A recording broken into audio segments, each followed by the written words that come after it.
I just need to be kept. Why? Because that a man's supposed to provide, and you got a role too. Let's get into hard work. Ooh, great person to talk to about hard work. Wow. I like to think now that I work smarter than I do harder, but when I'm home and in the house, it's definitely a labor of love. You put in your dues long enough with the hard work, and it does become easier. Even with a job, spending time learning your craft and honing your skill set, it just becomes easier, but you never get too comfortable. And then with respect to daily life, you just got to go hard, and smarter. Yeah. And now running track again, that's definitely hard work, but I love it. When I am sore, when I wake up with aches and pains. Yeah, she starts laughing. Yeah, I do, because it's a joy to be able to work out so hard that your muscles are that sore. I consider it a privilege to be this age and still be able to run with the best of them and the worst of them. The hard work it just comes, I won't say it comes natural. It's due in part because I like things to be in order. And so I work to keep order around me. And if my house is not completely, and this, because after we have company or something, my floors must be clean. And so I don't care how late it is, those floors will be clean.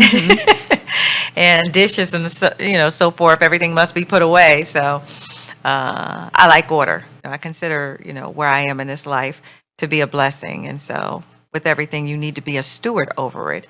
And so you got to put in the work to keep whatever God has blessed you with. I count that out as joy as well. That's a good point. Stewardship. Yes. Nothing on this earth, nothing that we're given is ours, is given to us by God for us to handle well. Right. So, yeah, that's a good point. Would you say you've always been a hard worker? Yes, not by choice. Cindy would, I need you to chime in to the chat, Sissy, because my dad was a taskmaster, and he came from a large family, and as did my mom. Agricultural setting, farm, animals, gardens, the whole nine. And so when they got married and had us, that was their work ethic. The house had to be clean, dishes had to be put away. And so that hard work ethic was instilled in us when we were kids. And so although I'm not a taskmaster necessarily like my father, that sense of order and decency and just having things organized, that, just resonates with me. Or the older I get and I see people my age and older, and they don't have that ability to just run up the stairs or to clean their house the way they want to or move things around, I'm grateful for that. You've done a really good job of instilling hard work in your boys. For the mom that's out there that's like, okay, I need to get my kids together, how can they instill that same level of work ethic in them? By example. There was a time period where I was trying to do everything myself for them. And then I realized I was doing a disservice to them by not having them do things. My father was the person that told me this too. He said, we were at dinner at my house, and dinner was over. The boys got up to go do whatever, and this is many years ago. And I instantly cleared the table, and I started washing dishes, and my mom and dad were talking to me, and my dad said, "What are you doing?" I said, "I'm cleaning up." He said, "But the kids just ran off like they have nothing to do." And I was like, "Oh, it's okay. I'll take care of everything." He said, "That's not right." And so it was more than getting them to help with the dishes. It was like, and I had to take a hard look at that. And it was, wait a minute, what am I teaching them? They're not learning anything, And so as a result, of course, you just recruit them, but you have to do it by example. You have to teach them too. You have to have patience. So for new moms that are out there and you need some help, or it's not even about you needing help. It's about teaching your children how to, be a part of the household and taking them to the next level and preparing them for when they're out on their own. Both my sons know how to cook. Both my sons know how to do laundry. They can iron when they want to, and if they have clothes that need to be ironed, and they can certainly keep a house clean. They know how to cut grass. They know how to wash cars, all of those, what I consider basic things. But they're not so basic anymore because there are a lot of individuals, grown people and, older people that just pay for that stuff. Yeah. Well, what happens if you don't have the money to pay for it? Yeah. Are you just going to live in filth and squalor and continue to eat bad food all the time? A lot of people waste a lot of money unnecessarily so because they're paying for services and goods when they really need to show their kids this is how you do it. And if you're blessed enough to make the money to pay for these services, that's fine. But you still need to know how to do it so that you don't get ripped off later on. For new moms, start out with little chores and make it fun for them. Say, if you don't want bugs crawling around in your bed, you need to strip your bed down. It'll be fun. Let's take the sheets off. Or, let's clean the floor because you don't want the crumbs that you dropped from your Pop-Tart to, feed the bugs, or else they're going to invite their friends. And before you know it, they're going to be in your bed. A little healthy fear is good. And it will instill, some cleanliness in some kids. But that's the way you do it. You first make it fun. And even if it's not fun, it's part of their duty as a member of the family. Funny story about that, kind of. So when I was younger, my dad taught us how to wash dishes by hand. So when I got into middle school, and it was like home ec, but it was called facts, there was like a little lesson that was like a household, taking care of things in the house, dishes, sweeping the floor, stuff like that. It mind-boggled me how many kids were like, I don't know how to hold this broom, or I don't know how to wash dishes. I was just like, okay, I guess this isn't a normal thing that's being taught, but okay. It's not, and it's sad, but it tells you and it shows you how much of a decline we're in. It's really impactful when you think and you take it for granted. What your dad taught you, and I know what your mom taught you as well. That's just normal duties in a house. I mean, so if they don't know how to clean, it tells me two things. Number one, they haven't been taught. And maybe number two, they're not seeing, folks clean their house. So another reason why you can't eat everybody's cooking. And I think part of what society has done is, that these new age parents want their kids to be so privileged that they don't teach their kids basic lessons on, cleaning up their own bathroom, cleaning up their own rooms. My sons, they knew, don't leave your room any kind of way. When you leave this house, or else you'll come home and I'll destroy it before you get home, and then you'll have to clean it up the right way. We ain't playing it, are we, Josh? Hard work is good work. It seems women today have come to think womanhood and femininity is a means for a soft life. That is the current trending thing right now, soft life. You'll hear that a lot. Wow. And basically that means not having to do anything, essentially. So how would you respond to that? It's never been like that. Even the early 1900s and moving on up to the 40s and the 60s, the women that did not work outside the home took care of their homes. It was a privilege for them to have children, to raise their children, and to run the house, and to have dinner on the table, their husband's clothes laid out, all of those things that, women frown upon. I don't cook. That's like a badge of honor. And I'm looking at you like you are simple and stupid. What do you mean you don't cook? How do you eat? Well, I'm going to be a professional woman. I am a professional woman, and there's not too many things that I can't cook or bake or whatever. And I love that. This soft life. That's what they want. That's what the girls want. That is just, that's beyond my thought pattern. It just doesn't make any sense to me. So if you don't want to work and you don't want to take care of the house, what's your role? What's your purpose? Yeah, what's your purpose? To look cute? Well, that beauty's going to fade unless you're taking care of it like this. But even this is going to fade one day, praise God. Let's just say, you're a pro athlete's wife. You still have a role. You need to be taking care of the kids and making sure the nanny is doing the right thing if you have a nanny.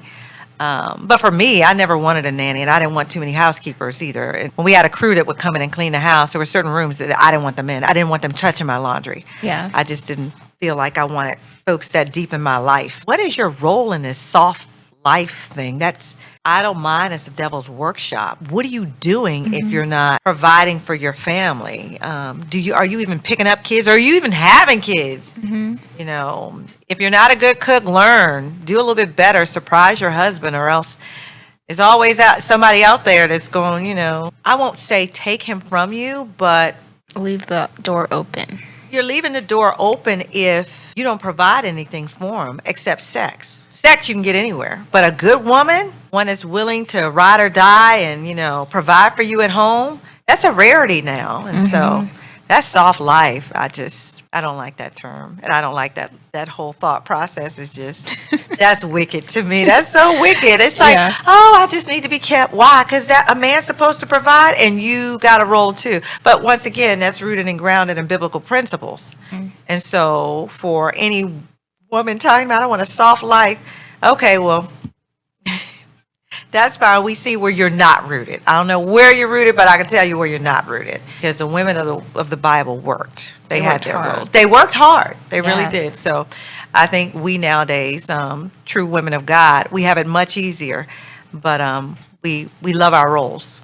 We respect our roles because they don't last the whole while. That's part of your role as a woman, to raise your kids and to take care of your husband. So that's soft life. That's going to be a short, soft life. Yeah, moving in a different direction towards your track and running career. What moment did you decide to start your running career again? Before I turned 50, I considered it because it's like, okay, the boys will be gone soon permanently. And what are you going to do, Sonia, other than work? And, that keeps me really busy. And of course, I have my friends and relationships and whatnot. But what for me, and I've always wanted to run again because I feel like I left so much back on the track. From college days, I don't think I tried hard enough. I don't think I trained well enough to really reach my potential. And so now it's leave it all out there. That's why I don't mind hurting. But I have to learn how to recover too. That's part of the reason I went on after Josh vacated the pool house and left me with the pool house. I turned it into Legends, which is a gym, and my personal trainer, Chris, and I intend to start speed training. Yeah. Out of that, kind of do a collaboration, and between the gym, the court, and the pool, it's full service. For me, it's a give back as well, because there are a lot of young minority kids that don't have that opportunity to train to release their potential or express their potential. They don't have the facilities and they don't have the money for personal training. To design the facility that I have designed and to get specific pieces of equipment that really can get you where you need to be, that's been a blessing. And the running, I've contemplated it for probably a good 5 or 6 years. It was like starting over. It was a humbling process. It really was. Because I thought, well, I know how to train. I am so humbled and grateful to be able to work as hard as I do on the track and in the gym. And so another reason why I decided to do the gym is because I knew I was going to train and run for as long as possible. So it's not like I want to get into this and do it for the next 5 years. No. It's for life. Yeah, it's for life. It's for the rest of my life if possible. So Was there any point, any moment where you're like, I just want to quit? no. I think once again, because I'm at this point in my life where it's not a job, it's a joy. In college, it became a job. And there were points when I wanted to quit, but I knew I wouldn't, because I was on scholarship and they were paying me to be there. But at this point, it is a privilege to be able to run and a blessing. And so even when the reps are tiring and Josh is in my ear saying, come on, Mom, you can get one more, I still enjoy it. And that's part of the blessing too, being able to work out and to train with him. He doesn't let me quit. We stop when the rep is done, when the workout is over. We don't. That's just how it is. And even with Chris, my personal trainer, he doesn't let me quit. He's like, come on, you got 2 more. And I'm like, you forget how old I am, don't you? No, I know how old you are, but I know what you can do. And so being surrounded by the 2 of them, as well as the Impala track team, is amazing. They keep me moving. They really do. I think that's a good point when it comes to hard work, is making sure, one, you have people around you that are also hard workers, and two, not quitting. You've got to have that mindset, but I'll be honest with you, there were days, if I'm out there by myself, it's easy to quit. And then later on, I'm disappointed because it's like, you only had one more. Why didn't you get that done? Yeah. And there's no sense of accomplishment if I don't check off the box of the workout, the entire workout. Now, if I'm pulling something or something strained, and I know Yeah. the difference between pain and soreness, so if something is hurting me, that's different, then that's a valid excuse. But I don't con myself. I don't. It's like, all right, girl, you had one more. You just needed to get it done. So that's why you're absolutely right. You have to surround yourself with folks that'll call you on your nonsense, and they won't let you give up because they understand the mission and the goal. And I've been vocal to my sons and my coach and my personal trainer. This is what I want to do, and they'll remind me in a heartbeat. You won't get to be number one if you quit, or if you eat the wrong things too often. So Like those cookies. and that's endemic of life too. You have to surround yourself with like-minded people. So while we're supposed to be going out into the world and sharing the message of the gospel, you still can't be of the world. You got to know when to come home and be fortified in the word itself, and kind of wash the stench of the world off of you and not be captivated in the world. So in everything, you need to surround yourself with positive, good, godly people throughout life that way. We're not meant to move as as complete individuals. The Bible tells us, we have a whole body, and in the body there are a lot of members. So that's how we need to move through this Christian walk, associating ourselves for a season with folks that can help you here. And some folks are for the entire ride of your life, and other folks are just for a season. So I think that's important too. Yeah. But having the right people around you, that's good. Welcome back, quality people. Make sure you like for the algorithm. Let's get into some comments. Oh, Yes, she's always worked hard and worked all kinds of jobs to support her wardrobe through college. okay, sissy, you didn't have to call me out like that. But she's right. She's absolutely right. Teach toddlers the cleanup song and assign chores as they get older. Good point. Yeah. Good point. And that's the way to make it fun. Cindy has two beautiful grandbaby boys, and their mother, Marissa, is quite a little songstress herself. So I'm sure she picked up the same habits that Cindy installed in Marissa. And I know Marissa sings to her little boys and has them pick up and clean up as well. And if she doesn't, I know when they come to Cindy's house, because Cindy don't play, she would have them clean up and sing along too. That's good. Yeah, it's funny you mentioned the cleanup song. The other day I was cleaning up and I was like singing the song in my head. So it'll stick with them, that's for sure. It does, and it makes it fun. Absolutely, Cindy. Must start early. Yeah. Yes. This is such a wonderful show. Why, thank you. Amen. Yes, T-Mac. Kenya Alexis McIntosh is putting it to me. She doing great. is.